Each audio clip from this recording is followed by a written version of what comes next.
નમસ્કાર મારા વાલા વિદ્યાર્થી મિત્રો, સ્વાગત છે તમારું। આજે વાત કરીશું ધોરણ 5માં મિત્રો આપણી પ્રથમ વાર્ષિક પરીક્ષા ગુજરાતી વિષયનું જે પેપર લેવામાં આવશે તે 40 ગુણનું હશે મિત્રો, જેનું આપણે આ વિડીયોમાં સંપૂર્ણ સચોટ સોલ્યુશન કરીએ તેના પહેલાં તમે ખાસ કરીને ચેનલમાં નવા છો તો ચેનલને પણ મિત્રો અવશ્ય સબસ્ક્રાઈબ કરી વિડીયોને લાઇક અને શેર કરવાનું ન ભૂલતા। મિત્રો ધોરણ 5માં 7/10/2025 મંગળવારના રોજ ગુજરાતીનું નવી બ્લુપ્રિન્ટ મુજબ જે પેપર આવશે તે મિત્રો 2 કલાકની અંદર તમારે 40 ગુણનું પેપર પૂછાવાનું છે। સૌપ્રથમ પ્રશ્ન નંબર 1 છે। નીચે આપેલા પ્રશ્નોના ટૂંકમાં જવાબ આપવાના છે, જેની અંદર મિત્રો પહેલો પ્રશ્ન આપણો રહેશે કે ડાંગરના ખેતરમાં તડકો, કવિતામાં તડકો ક્યાં ક્યાં પડે છે, કેવી રીતે? તો મિત્રો જવાબ છે કે ડાંગરના ખેતરમાં ડાંગર થઈને, શેઢા ઉપર ફૂલ થઈને, થોરની ટોચ પર આબ બનીને, આંબાના પાન પર પંખીના ટવકા બનીને પડે છે। બીજો પ્રશ્ન છે, હું અને ચંદુ કવિતામાં રમેશ અને ચંદુએ ફિલ્મ બનાવવા માટે કઈ કઈ વસ્તુઓ ઉપયોગમાં લીધી હતી? તો મિત્રો ફિલ્મ બનાવવા માટે પપ્પાની ધોતી, દોરી, દાદાના ચશ્માનો કાચ અને ચાદર લીધી હતી। ત્રીજો પ્રશ્ન મિત્રો છે કે ફિયોના જો રમેશ અને ચંદુની દોસ્ત બની જાય તો એને મજા પડે? તો કે હા, ફિયોનાને તો રમવાની મજા પડી જાય। 4 તડકો વાર્તાના પાત્રો કવિતાવાળા ડાંગરના ખેતરમાં પહોંચી જાય તો ત્યાં ચારે બાજુ તડકો જોઈને બધા શું કહે, શું કરે? લખો। તો મિત્રો બધા કહે કે અહીં તો મણમણનો તડકો, બધા તડકાથી બચવા આમ તેમ ભાગે અને ઝાડ નીચે જતા રહે। 5 રીંછ કુટુંબની કાનૂની વ્યવસ્થા જણાવો। મિત્રો રીંછ કુટુંબની કાનૂની વ્યવસ્થામાં ગુનો કરનારની સજા થાય છે। આ વ્યવસ્થામાં માદા રીંછ જાળવે છે। એના પછી મિત્રો પ્રશ્ન 2 છે, કાવ્યમાં વાંચીને પ્રશ્નોના જવાબ આપવાના છે। મિત્રો સરસ મજાની કાવ્ય હશે। ગીજુભાઈ એ તો મૂછાળી માઈ, વાર્તા કહેતા શિશુઓને એક એકથી એ સવાઈ, નાના મોટા સૌ બચ્ચાને ગીજુભાઈ સાથે સગાઈ। તો અહીંયા મિત્રો આપણે જોઈએ, પેલું છે પ્રશ્ન કે આ કાવ્યમાં કોની વાત છે? તો મિત્રો આ કાવ્યમાં ગીજુભાઈની વાત છે। બીજું, અહીં કયા બે શબ્દો એકબીજાના વિરુદ્ધાર્થી અને સમાનાર્થી શબ્દો છે? તો મિત્રો અહીંયા નાના એટલે કે મોટા અને શિશુ એટલે બચ્ચા। ત્રીજું છે કાવ્યમાં વપરાયેલા પ્રાસવાળા શબ્દો, ભાઈ તો માઈ અને સવાઈ તો સગાઈ। એના પછી જોઈશું પ્રશ્ન મિત્રો 3નો અ છે, શબ્દોનો અર્થ લખી વાક્ય બનાવવાના છે, જેમ કે પરિચિત એટલે જાણીતું, રમેશભાઈને શહેરમાં કોઈ પરિચિત ન હતું। બીજું છે પહેરેગીર એટલે પહેરો ભરનાર, અમારી શેરીના પહેરેગીરનું નામ રામસિંહ છે।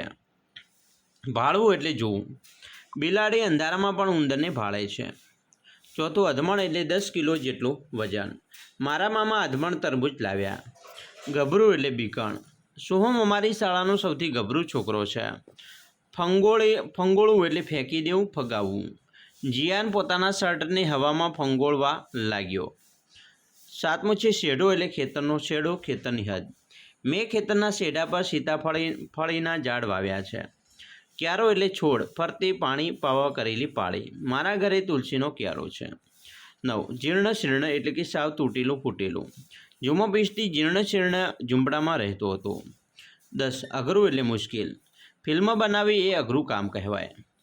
એના પછી મિત્રો પ્રશ્ન 4 ઉપર જઈએ, માંગ્યા મુજબ જવાબ આપવાના છે, જેમ કે પહેલો પ્રશ્ન છે કે તમારા ગામ શહેરમાં આવેલા વરસાદના સમાચાર બનાવો અને પ્રાર્થના સંમેલનમાં રજૂ કરો। મિત્રો આપણે લખી શકીએ કે ભાઈ આ વખતે મેઘરાજા ચોમાસાની શરૂઆતમાં જ રાજકોટ શહેર પર મહેરબાન થયા। સોમવારે નોંધપાત્ર વરસાદ પડ્યો બાદ મંગળવારે મોડી રાત સુધી ધુઆંધાર બેટિંગ આખા શહેરને પાણી કરી દીધું હતું। શહેરના તમામ વિસ્તારો જળબંબાકાર થઈ ગયા, શહેરનું તળાવ પણ પાણીથી છલકાઈ ગયું છે। પ્રશ્ન મિત્રો 5 છે, ઉદાહરણ મુજબ બંને શબ્દોનો ઉપયોગ કરી એક વાક્ય બનાવવાનું છે, જેમ કે મિત્રો જોઈએ, કદાવર એટલે કે વિશાળકાય, નોતરું એટલે આમંત્રણ, મેઘાડંબર એટલે વાદળાની જમાવટ, મેઘરાજાનું આગમન એટલે મેઘરાજાની પધરામણી, અને કયાગરો વરસાદ એટલે અનુકૂલનક્ષમ વરસાદ। પ્રશ્ન મિત્રો 6ની વાત કરીએ તો નીચેના ફકરામાં ભાગ્યન અને ભાગ્યશ્રી એની વિગતો ભેગી થઈ ગઈ છે, એ જુદી તારવીને લખો। મિત્રો અહીંયા લખી શકીએ કે ભાગ્યશ્રી 5મા ધોરણમાં ભણે છે, ભાગ્ય નિયમિત વિદ્યાર્થી છે, તે ગણિત તેજસ્વી છે, તે રમતમાં એવો તો કુશળ છે કે બધા છોકરાને એને જ ભેરું બનાવવા કહે છે, તે કદી લેસન ન લાવી હોય તો એમનું એવું બનતું નથી, તે પોતાના સ્વભાવને લીધે શિક્ષકોનો પણ પ્રિય છે। તો અહીંયા આપણે બંનેનું અલગ તારવી શકીએ, જેમ કે ભાગ્યશ્રી, તો ભાગ્યશ્રી 5મા ધોરણમાં ભણે છે, તે ગણિત તેજસ્વી છે, તે કદી લેસન ન લાવી હોય તેવું બનતું નથી। અને ભાગ્યન, તો ભાગ્ય નિયમિત વિદ્યાર્થી છે, તે રમતમાં એવો કુશળ છે, એવા કુશળ છે કે બધા છોકરા એને જ ભેરું બનાવવા કહે છે. તે પોતાના સ્વભાવને લીધે શિક્ષકોનો પણ પ્રિય છે. મિત્રો આગળ જોઈએ પ્રશ્ન 7. આપેલા દાક્તરી રોગ નિદાન રિપોર્ટને આધારિત પ્રશ્નોના જવાબ આપવાના છે. અહીંયા તમે જોઈ શકો છો દાક્તરી રોગ નિદાન રિપોર્ટ આપેલો છે, બરાબર, જેમાં આરતી છે, એની ઉંમર 12 વર્ષ, બરાબર, મહિલા છે અને એને પાંડુ રોગ થયેલો છે. હિમોગ્લોબિન છે એનું પ્રમાણ 8% છે. જ્યારે દાક્તરી રોગનું નિદાન મિત્રો અહીંયા બીજું જોઈએ તો એમાં બીજો રિપોર્ટ છે એ 30/6નો છે, બરાબર. આરતી 12 ઉંમર અને એને પાંડુ રોગ થયો છે અને એનું લોહીનું પ્રમાણ મિત્રો વધ્યું છે, બરાબર. અહીંયા પહેલા મહિનામાં રિપોર્ટ કરાયો તો 8 હતું, છઠ્ઠા મહિનામાં રિપોર્ટ કરાયો તો 12.5 ગ્રામ, બરાબર છે ડીએલ. જોઈશું આગળ. મિત્રો આ રિપોર્ટ કોનો છે? તો કે ભાઈ આ રિપોર્ટ છે એ આરતી નામની છોકરીનો છે. એક છોકરીમાં ઓછામાં ઓછું કેટલું હિમોગ્લોબિન હોવું જોઈએ? તો કે ભાઈ એક છોકરીમાં ઓછામાં ઓછું 12 ગ્રામ પ્રતિ ડીએલ હિમોગ્લોબિન હોવું જોઈએ.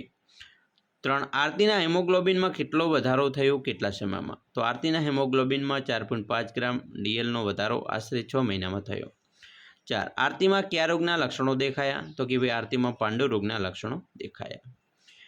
પછી 5. જ્યારે પ્રથમવાર રિપોર્ટ કરાયો ત્યારે કઈ ઋતુ ચાલતી હતી? તો મિત્રો જ્યારે પ્રથમવાર રિપોર્ટ કરાયો ત્યારે શિયાળાની ઋતુ ચાલતી હશે. તો આવી રીતે વિદ્યાર્થી મિત્રો તમે પણ તમારી પરીક્ષામાં તૈયારી કરી શકો છો. તમારી પરીક્ષા માટે તમને બેસ્ટ ઓફ લક. અમે આશા પણ રાખીએ છીએ તમને આપણા વિડીયો ખૂબ જ ઉપયોગી નીવડશે. અને ખાસ મિત્રો વિડીયો ગમે હોય તો લાઇક, શેર અને સબસ્ક્રાઈબ કરવાનું પણ ન ભૂલતા.